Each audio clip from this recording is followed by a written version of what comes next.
Hello everyone, exercise 5.2 question number 11। Question number 11 में देखिए 5.2,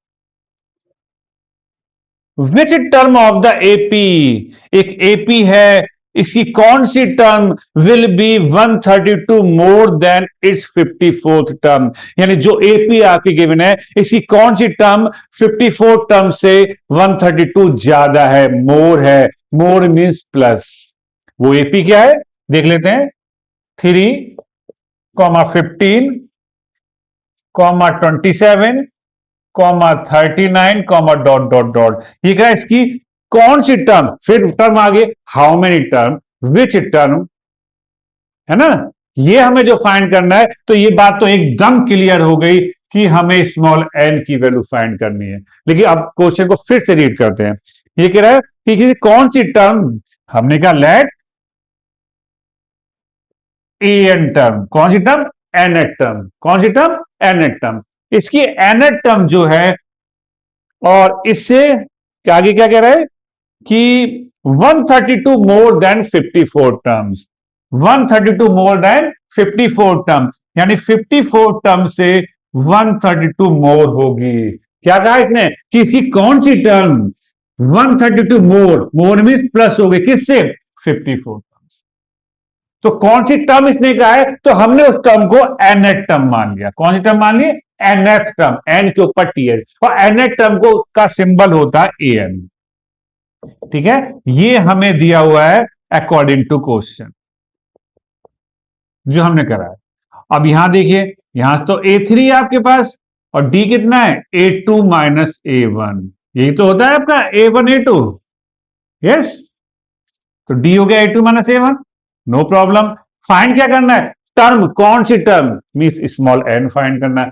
तो एकदम क्लियर, क्या गिवन है, कैसे दिया हुआ है, प्रॉपर आपको एक क्वेश्चन बनानी है, एक क्वेश्चन बनाने में मिस्टेक ना हो जाए। देखिए आगे, अब एन के नीचे एन का फॉर्मूला,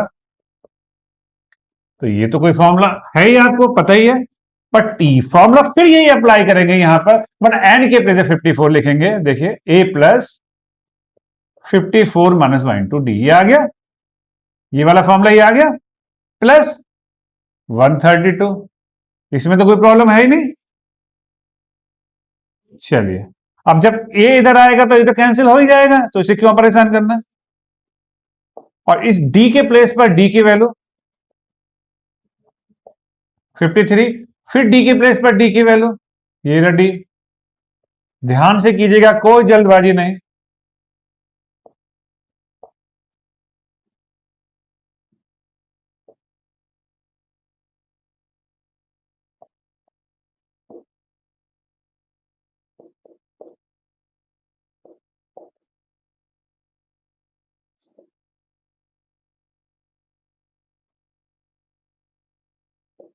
और मल्टीप्लाई वाला कहां जाएगा,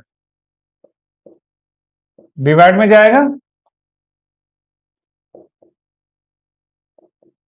64, और ये वन इधर पहुंच जाएगा, तो कितना आ गया, 65। यस, तो इसकी कौन सी टर्म होगी, इस कंडीशन को फॉलो करेगी, 65 टर्म, यानी 65 प्लेस पर ये कंडीशन फॉलो हो जाएगी। बट हमें तो स्मॉल एन फाइंड करना था, स्मॉल एन फाइंड हो गया। ठीक है, तो hence the required number of term 65। Okay, तो समझ में आ गया होगा। करते रहिए प्रैक्टिस, स्टेप में कोई शॉर्टकट मत कीजिए, स्टेप ज्यादा हो जाए नो प्रॉब्लम, बट स्टेप कम करने से मार्क्स कटने के चांस ज्यादा होते हैं। ठीक है, तो रिस्क नहीं लेना है। ओके, चाहे स्टेप ज्यादा हो जाए कोई प्रॉब्लम नहीं, और करने के बाद एक बार चेक जरूर कीजिए कहीं इक्वेशन बनाने में, वैल्यू पुट करने में हमसे मिस्टेक तो नहीं हो गई।